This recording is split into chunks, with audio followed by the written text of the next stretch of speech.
Deep below the Earth's surface, the United States is in a new race with China. You see this as more than an economic issue, you see it as a national defense one? We have seen our defense stockpiles of critical minerals decrease by 99%. This week, we go off-road to Idaho to find out why the quest for cobalt is such a big deal.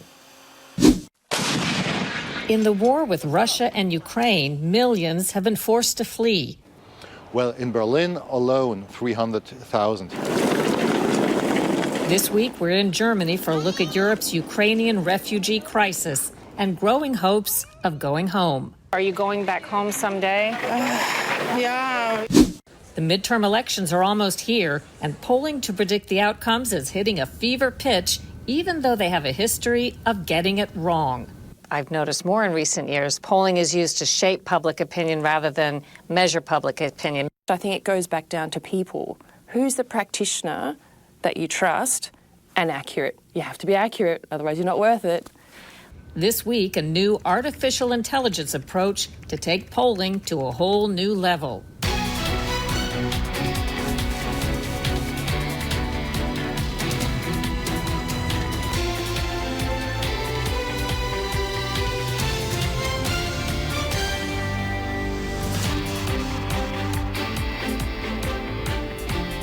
Welcome to Full Measure. I'm Sharyl Attkisson. Today we begin with an important area of competition in which China dominates and the U.S. is rushing to keep pace. Production of important raw materials needed to power everything from smartphones to electric car batteries. America's long-standing disadvantage is so serious, we're now on the verge of spending billions of taxpayer dollars to address it. Scott Thuman digs deep to find a U.S. solution in Idaho's landscape. It is a daunting, sometimes nerve-wracking drive through these Idaho hills, up 8,000 feet on dirt roads and sheer drop-offs, up into the Salmon Chalice Forest. The breathtaking views and remote silence broken by the prospect of a modern-day gold rush as part of America's green energy revolution. We are some of the few outsiders allowed hundreds of feet down into this mine shaft in search of cobalt. We're building a big spiral that'll spiral down, and every time we come around, we'll build another access off to the ore body. So that's what we're doing here. These holes will be used to widen this opening. We'll load these holes with explosives shortly. We'll widen this opening. This opening then allows us to get over to the ore body so we can extract where the cobalt is. The expensive and labor-intensive work to access this rare mineral is a matter of need, explains Matthew Langerich, Executive General Manager for the mining company Jervois Global. We're producing roughly 10% of what the U.S. uses per year in cobalt consumption. And while America has plenty of the fossil fuels that have powered our vehicles for the last century, we're not even close to having the resources necessary to make enough modern batteries. Electric vehicle sales were up 43% in August over the same month just last year, and now expected to top 5.6 million vehicles a year by the end of the decade. So cobalt plays a really important role in battery chemistry. Most every battery that you're using in your power tool, in your phone, in your electric vehicle, it's all lithium, but it's combined with nickel, cobalt, and manganese. The cobalt plays a really important role of stabilization. So it's what prevents the battery from overheating. Right now, the biggest global producer of cobalt is the Democratic Republic of Congo in the middle of Africa. Though the big mines were once American-owned, China now controls 70% of the production. And globally, China now refines 80% of the world's cobalt and 60% of another key battery ingredient, lithium. For America, now way behind, this is a race to catch up. And at the White House, worries have been mounting. President Obama took China to a world court over its restricting sales of vital minerals to other nations. He won his case, but it didn't address the core issue of so much of the materials coming from China. When Donald Trump was president, he declared a national emergency, but that didn't change our reliance on China. Now, President Biden is pouring billions of taxpayer dollars into solutions, including loans, incentives, and direct investment for new mines and processing facilities. For most of the 21st century, we led the world by a significant margin because we invested in our people. We invested in ourselves. But something went wrong along the way. We stopped. We risked losing our edge as a nation. And China and the rest of the world are catching up. Many members of Congress are now increasingly concerned, including Senator Joni Ernst, a Republican from Iowa. This is very dire. It is extremely important that we as a United States are developing our own resources, using that for the defense industry, for manufacturing. We need to know that we shouldn't be reliant upon Russia and China. We see the types of activities that they're engaging in, whether Russia invading Ukraine or China eyeballing Taiwan. We know we can't rely on these countries. You see this as more than an economic issue, you see it as a national defense one? It goes way beyond an economic issue, although it is an economic issue, but it really comes down to our national security. Since the end of the Cold War, we have seen our defense stockpiles of critical minerals decrease by 99%. That should be frightening to everyday American on the street. We have to know that we have those resources to develop and grow our military capabilities should we need them. The Idaho mine is privately financed, but the company is now talking to the administration about possible government funding. Though even with a new sense of urgency and support, it's still a challenge. Senior geologist Josh Cluck relies on LiDAR, a form of laser mapping, to cut through the dark. You can see things like the water level. You can see singular boulders that are up against what we call the rib. And what this allows us to do is know exactly the volume of rock that we've taken out of the ground. But before they can get to the cobalt, they've got to dig out these tunnels using explosives and giant machines. So what we're looking at on the wall right here is a small 1 to 2 inch horizon of what we call cobaltite. That's what we were targeting. So it's not easy to find, is it? Oh, it's extremely difficult. I suppose I've pointed to it 3 or 4 times just as we've been talking, and I'd very much invite you to pick out which one's the cobaltite versus the host rock. Well, I mean, I as a layperson would go to this shiny object over here, but I'm guessing that's going to be wrong. I'll tell you, you're right in the neck of the woods, but in fact, it's more of this dull-looking gray right above it. I mean, when we talk about the finding a needle in a haystack, is that what you're doing? That is what we're doing, yeah, absolutely.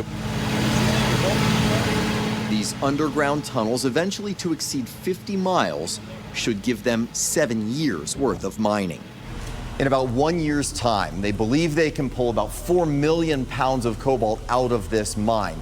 And over the lifespan of the operation, that's enough for 2.8 million electric vehicles. But there are other significant hurdles. Above ground, plumes of smoke from nearby wildfires dot the horizon. Charred acres show how dangerously close they've come. And there are endless environmental concerns. Close by, a mine that closed in the 1980s and left the ground contaminated with copper, cobalt, and arsenic is still being cleaned up, while Jervois spent $100 million to get this mine up and running. Much of it is to prevent pollution. But playing by the rules is more costly and time-consuming when compared to competing countries. Our goal is to be able to sustainably and with minimal environmental impact produce cobalt for the United States. The United States currently does not have a primary domestic source of cobalt. Will we ever be able to compete with someone like China when it comes to this? I think as a country, we have a long history of showing that when we're backed into a corner and the chips are down, we rise to our best. And I think you're absolutely seeing that with this project. Let's be real, even if we get to a 15% of what U.S. consumes, that's still going to be paltry compared to what places like China are churning out, isn't it? It is, and I think, it's why we see bringing this project on is so important, is because it does give us the opportunity to show that it's possible here in the United States, and then look at whether or not the mineralization here in Idaho and elsewhere around the country can support the establishment of an American refinery. And America's energy experts hoping these hills of Idaho might just hold the key. So interesting. We have reported a lot here on what we call the dirty little secrets of clean energy. Is this another one with the mining process? Well, to some degree, all mining is dirty, including cobalt. At least in Idaho, there's environmental oversight to minimize the damage, but not so much in places like China, where domestically they have an issue, but also overseas. We showed you the Congo, and that's where operations are criticized both for destroying the land, but also for the use of child labor and unsafe working conditions.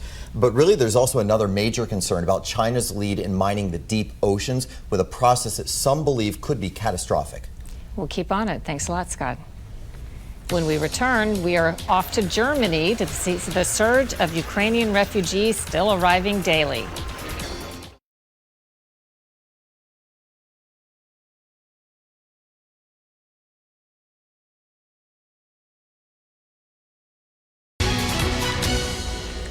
With no end in sight of the war between Russia and Ukraine, there's also no firm endpoint to the crisis caused by refugees fleeing. It's now the largest displacement of European citizens since World War II. A lot of them end up in Germany. I recently spoke to some of them there, as well as the relief workers helping. An abandoned airport in Berlin, Germany, quickly became the central staging point for refugees flooding in from Ukraine. Most arrive here by train or bus. Some stay in Berlin. The rest are transferred to other parts of Germany. Then they would be transferred. Sascha Langenbach is with Berlin's State Office for Refugee Affairs.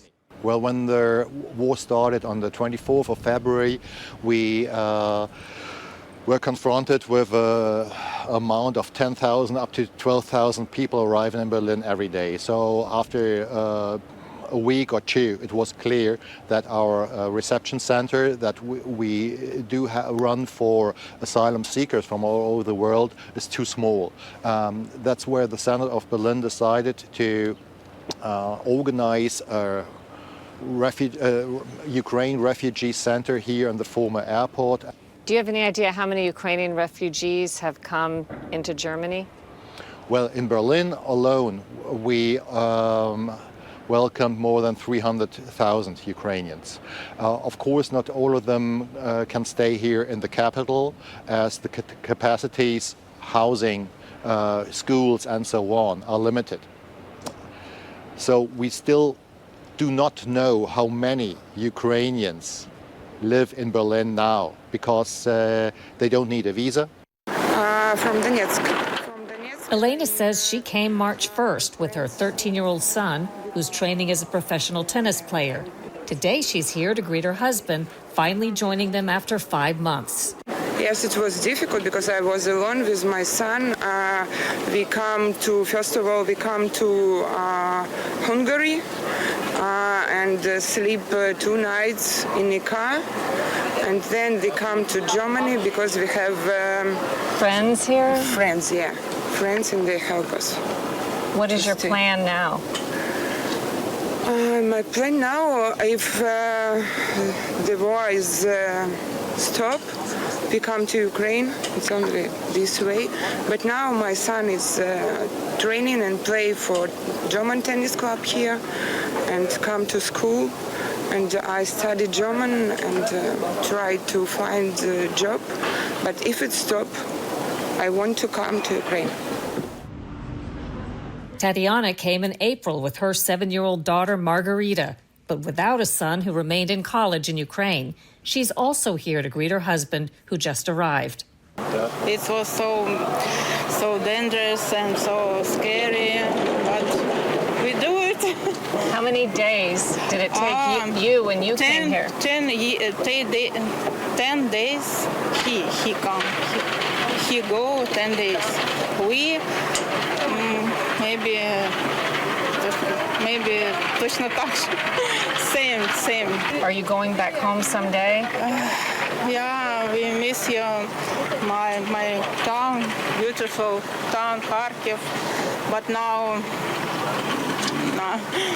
we stay here because of dangerous in Kharkiv. Is there a point at which you can't take more? or you're not even close to reaching that? You're the first person asking me this question. I mean, we talk about a war against a European neighbor, and if you ask me personally, I'd say it's our duty to help and to support people in need, and there's no limit. Last question, is there any estimate of what this is costing Berlin to operate the center and maintain what's going on? I have no idea at all.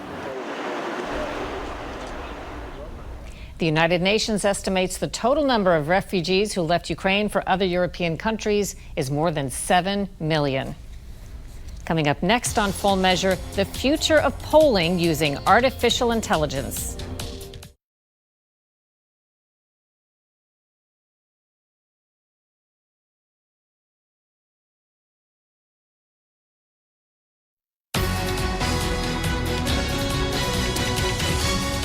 Election polling, a confounding problem we've been covering on Full Measure since before the 2016 election, when so many got things so wrong. Today, as we head into the midterms, we get a glimpse of the future of polling. Instead of a massaged and adjusted sample of a few thousand people, the sample is the vast internet. Today, economist Alyssa Choi explains more. She's using artificial intelligence and the web to hopefully get more accurate results. In simple terms, so the data set we use to analyse anything in relation to markets is open source internet content outside a firewall. So websites, blogs, social media, anything outside a paid firewall, we can see. A lot of people can see. You can buy that information wholesale. But what you need is technology like artificial intelligence to process that information. And with artificial intelligence, we're using machine learning, specifically natural language processing. So the computer analyses the content based on what we ask it to see. So if it's looking at behavior and emotion and sentiment, not a specific answer to a question, how does it turn that into what those people's voting behavior might be? That's a really good question. So when we looked at the 2020 US presidential election, looking at Trump and Biden from multiple angles, looking at content online based on their leadership, trust, economy, law and order, all those attributes of choice that would have been asked in a direct question in a poll, we could also attack through internet content. Because somebody is writing about it in a positive way or negative way or commenting on it? Yes, correct. So if you think about the content online, anybody can talk about any of these issues. And so what we look at is, if we're testing Biden leadership, for example, we'd be pulling all content that is contextualised related to that narrative Biden with respect to his leadership. Now we can do that in English, and we can do it in any major source language. So in the 2020 election, what was very interesting was when we looked at these attributes for the candidates, English and Spanish, sometimes the results were very, very different. And that fed into our assessment of calling the key battleground states for the election in 2020. We got 7 out of 9 accurate. Which is a good record considering what other polling companies predicted. Which is a very good record. Are there privacy concerns with taking data that exists online and turning it into something on the part of the people using the internet? That, I think, is an issue that is very difficult to solve. Privacy, who owns the content that is outside posted online? Like if I post something, if you post something, it originates from me and you, but once it's out there, who actually owns it? We don't know that true answer. And then you've got people who take it and transform it and translate it, like myself, into something else. Who owns that? I don't know. It's such a murky world. And unfortunately, I don't think anyone can actually answer the question of what is true data and what is not true data. So a lot of people could do this because the data is out there and you said available for purchase. Do you think we'll see a lot of AI, internet-type polling for the next presidential election? I think it's already been done. So people have been using Twitter data. They've been using social media data particularly. So it's nothing new. What we're doing is nothing new. What we're doing is actually bringing together technology that's been around since the 1950s, to be honest. It's improved over time, but you've also had the immense amount of data that's been created in the last 10 years. Well, there's a stat, a very old stat, but still quite poignant. 90% of the world's data has been created in the last 2 years. And that accounts to 2.5 quintillion bytes a day. Maybe it's always this way, but I've noticed more in recent years. Polling is used to shape public opinion rather than measure public opinion. Maybe that's part of why it's so wrong sometimes.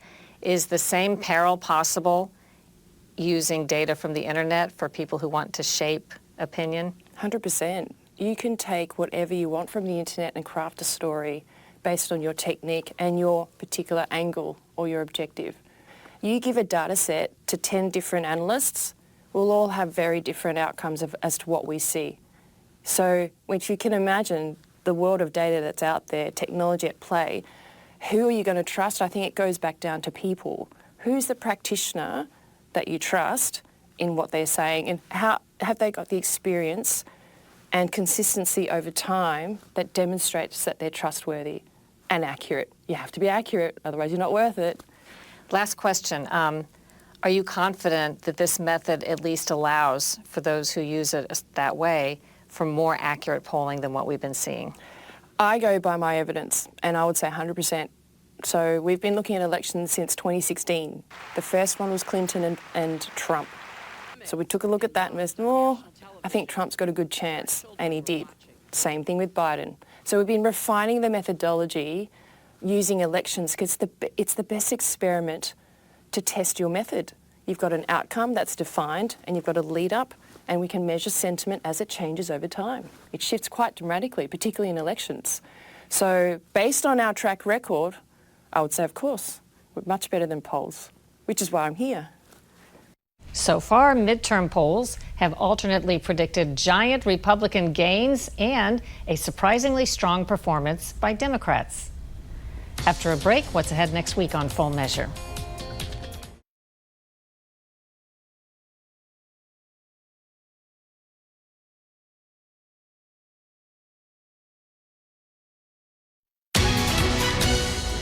Here's what we have coming up next week on Full Measure. We report from Germany and the UK on a developing story and a stunning turn of events. Once on the forefront of a mass transformation to green energy, Europe's efforts are quickly collapsing. It's baffling to me that the White House is not focusing on this disastrous result and saying, well, they got it wrong, we ought to rethink this. The latest on Europe's growing energy disaster and what the U.S. can learn next week on Full Measure. If you want to hear more stories, I hope you check out our podcast, Full Measure After Hours. Until next time, we'll be searching for more stories that hold powers accountable. Thanks for watching. I'm Sharyl Attkisson.